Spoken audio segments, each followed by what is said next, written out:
जिससे हमारे खेत में जो गेहूं का जमाव होगा वो बहुत ही बड़े तरीके से होगा। तो ये भी एक बहुत बड़ा रिस्क रहता है कि नई वैरायटी को हमने अपने सारे खेतों में लगा दिया है, फिर हम कुछ भी कर लें फसल को नुकसान होने के साथ साथ उसकी पैदावार में गिरावट देखने को मिलेगी। किसान वीरों, गेहूं की बुआई के बाद अगर हम कुछ छोटी छोटी गलतियां कर लेते हैं तो ये गलतियां बाद में ठीक नहीं होती हैं। इसलिए ये बेस्ट टाइम है कि गेहूं की बुआई से पहले कुछ इंपॉर्टेंट टिप्स एंड ट्रिक्स के बारे में जानना बहुत जरूरी है। अगर हम इस तरीके से गेहूं की बुआई करते हैं तो भाई हमारी फसल की 3 से 4 क्विंटल की पैदावार आराम से बढ़ जाती है। तो चलिए जानते हैं एक एक करके।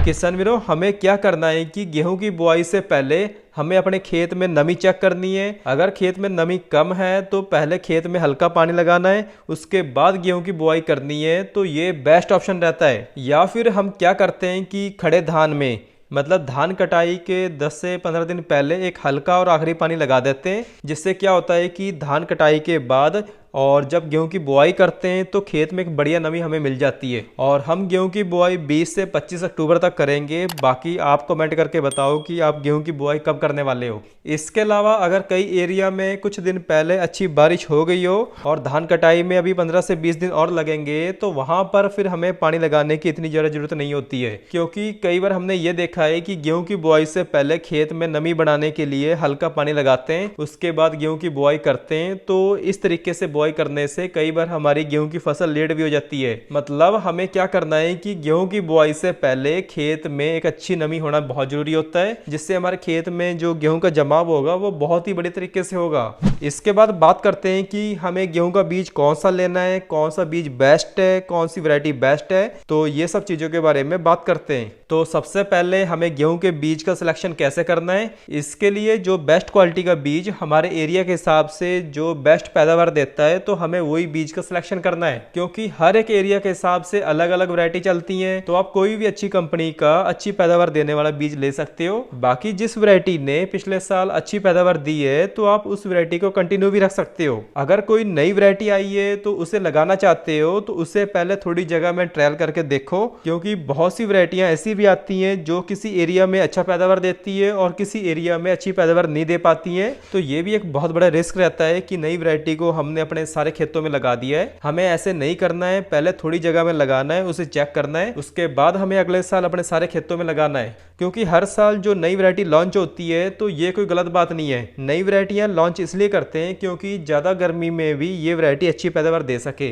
इसके अलावा किसान वीरों, हमें एक बात का और ध्यान रखना है कि जो गेहूं की वैरायटी हरियाणा पंजाब में अच्छी पैदावार देती है तो जरूरी नहीं है कि वो वैरायटी हमारे एमपी छत्तीसगढ़ में भी इतनी अच्छी पैदावार देगी। सो हमें पहले क्या करना है कि जो नई वैरायटी लगानी भी है तो हमें पहले 1 आध बीघा में लगा के उसकी पैदावार चेक करनी है। उसके बाद जब हमें लगता है कि अच्छी पैदावार आई है तो सारे खेतों में लगा सकते हैं। बाकी अगर आपने नई वैरायटी लगानी ही है तो आप एक काम कर सकते हो कि जिन किसान वीरों ने इसे पिछले साल लगाया या ट्रायल लगाए तो उनसे भी एक राय लेके आप लगा सकते हो कि भाई कितनी एवरेज आई थी, ये वैरायटी कैसी है और ये गर्मी में कैसी पैदावार देती है। तो ये भी आप चेक कर सकते हो।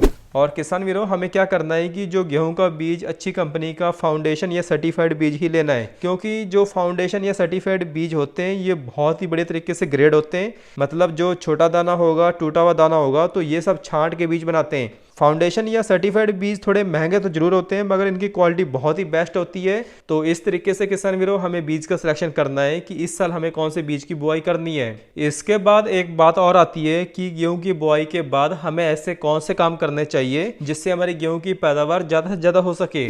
तो किसान वीरों, गेहूं की बुआई करने के 20-21 दिन बाद जब हम पहला पानी लगाते हैं तो फसल में पहला पानी हमेशा हल्का लगाना है, क्योंकि अगर ज्यादा पानी भर जाता है और 4 से 5 दिन तक खेत में पानी खड़ा रहता है तो पौधों की जड़ों को हवा नहीं लगती है, पौधे पीले होने लगते हैं और ग्रोथ उनकी वहीं पर रुक जाती है। फिर हम कुछ भी कर लें फसल को नुकसान होने के साथ साथ उसकी पैदावार में गिरावट देखने को मिलेगी। सो हमें क्या करना है कि पहला पानी हमेशा लगाते जाना है और निकालते जाना है, फिर फसल की ग्रोथ देखने लायक होगी। और इसके अलावा सबसे जरूरी बात यह है कि हमें खेत की क्यारियां कैसे बनानी है। तो उसके लिए हमें क्या करना है कि जो खेत की क्यारी होगी उसकी चौड़ाई 15 से 20 फीट चौड़ी होगी और लंबाई उसकी 150 से 200 फीट रखनी है। अगर क्यारियों की लंबाई इससे ज़्यादा होगी तो भाई पानी ज़्यादा देर तक चलेगा, फिर पानी जल्दी सूखेगा नहीं और फसल पीली होने के चांस बहुत ज़्यादा बढ़ जाते हैं। इसलिए क्यारियाँ ज़्यादा लंबाई में नहीं बनानी है और चौड़ाई में 15 से 20 फीट चौड़ी ही रखनी है। मगर सभी क्यारियों की एक साइड में एक नाली जरूर बनानी है जिससे हर एक क्यारी को अलग अलग पानी लगाया जा सके। तो इस तरीके से हमें गेहूं की बुआई से पहले पता होना चाहिए कि बीज का सिलेक्शन कैसे करना है, बुआई के बाद पानी कैसे लगाना है। बाकी जिन किसान वीरों ने हमारा चैनल अभी तक सब्सक्राइब नहीं किया है तो भाई पहले चैनल सब्सक्राइब कर लीजिए, उसके बाद आपको हर एक वीडियो का नोटिफिकेशन टाइम से मिलता रहेगा। धन्यवाद।